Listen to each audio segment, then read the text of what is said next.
और अब तो केंद्र व अन्य राज्यों की भी सरकारें इनकी काफ़ी नकल कर रही हैं। इसके साथ ही यहाँ बिगड़ी हुई कानून व्यवस्था को भी काफ़ी हद तक सुधारा गया है। इतना ही नहीं बल्कि जब यूपी में सन 2007 में पहली बार यहाँ बीएसपी की अकेले ही पूर्ण बहुमत की सरकार बनी थी, तो तब फिर हमने यहाँ प्रदेश व यहाँ की आम जनता का काफ़ी युद्ध स्तर पर चौतरफा विकास व उद्धार आदि किया था। यहाँ बेहतरीन कानून व्यवस्था भी दी थी, जिसकी पूरे देश में काफ़ी सराहना भी की गई थी। लेकिन ये सब यहाँ हमारी विरोधी पार्टियों को अच्छा नहीं लगा और इसके बाद तब से यहाँ सभी जातिवादी संकीर्ण व पूंजीवादी पार्टियाँ अंदर अंदर एकजुट होकर वे किस्म किस्म के हथकंडे आदि इस्तेमाल करके बीएसपी को सत्ता में आने से रोकने में लगी हैं, जिसकी खास वजह से ही पिछले 2 विधानसभा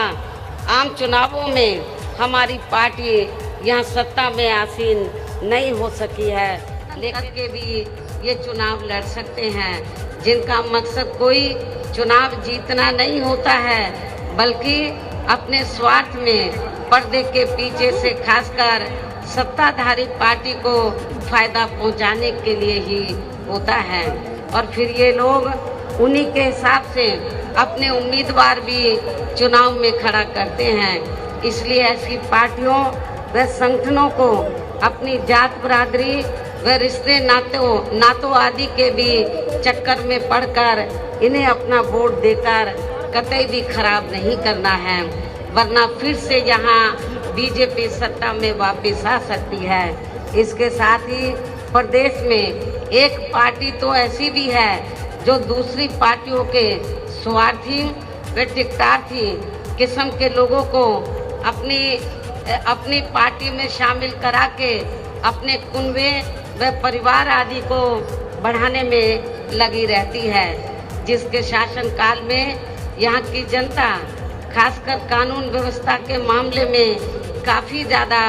दुखी रही है। ऐसी पार्टी के बहकावे में भी आप लोगों को कतई भी नहीं आना है। इसके साथ ही चुनाव घोषित होने से कुछ समय पहले वे वोट पड़ने तक भी हमारी पार्टी को नुकसान पहुंचाने के लिए या खासकर जातिवादी मीडिया या फिर बीएसपी के विरुद्ध प्रायोजित किया गया मीडिया भी बीएसपी की स्थिति को जानबूझकर काफ़ी कमज़ोर करके दर्शाता रहेगा, जिससे भी पार्टी के लोगों को बिल्कुल भी गुमराह नहीं होना है। और इस संबंध में हम जल्दी ही मुख्य चुनाव आयोग को भी एक चिट्ठी लिखेंगे कि किसी भी स्टेट में जब विधानसभा आम चुनाव का समय 6 महीने रह जाए तो तब से लेकर वोट पड़ने तक सभी एजेंसी के सर्वे पर रोक लगनी चाहिए, ताकि उसकी आड़ में जो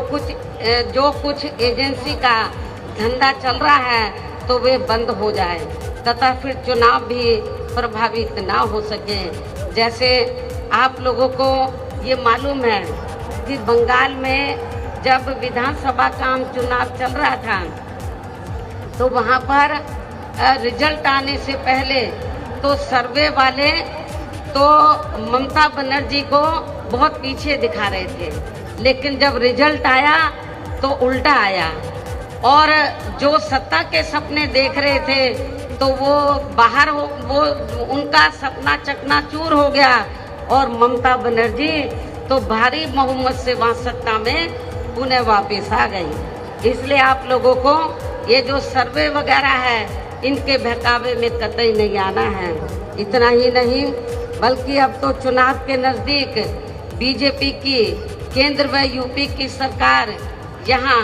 अपनी पार्टी के पक्ष में हवा बनाने के लिए जिस प्रकार से सरकारी मशीनरी का इस्तेमाल कर रही है ये भी किसी से छिपा नहीं है।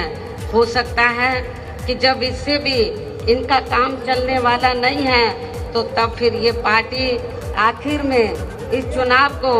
किसी भी मामले में हिंदू मुस्लिम सांप्रदायिक रंग देकर तथा उसकी आड़ में भी राजनीतिक फायदा उठाने का पूरा प्रयास कर सकती है। उसे भी ध्यान में रखकर आपको ये चुनाव लड़ना है। इसके साथ साथ आजकल ये बात भी काफ़ी चर्चा में है कि इस बार चुनाव में बीजेपी अपने बड़े बड़े पूंजीपतियों व धंधा सेठों आदि से काफ़ी धन खर्च कराने वाली है, जिनके हिसाब से ही ज़्यादातर नीतियां बना के ये लोग अपनी सरकार चलाते हैं, जिसकी खास वजह से ही अब पूरे देश के किसान केंद्र सरकार के बनाए गए तीनों कृषि कानूनों को लेकर अभी तक भी काफ़ी आक्रोशित व आंदोलित भी हैं। और अब तो आंदोलित किसानों का काफ़ी ज़्यादा शोषण व उत्पीड़न भी किया जा रहा है। और इस मामले में लखीमपुर खीरी की घटना इसका ताज़ा उदाहरण भी है। इसके अलावा अब ये पार्टी चुनाव घोषित होने के नज़दीक व चुनाव के दौरान भी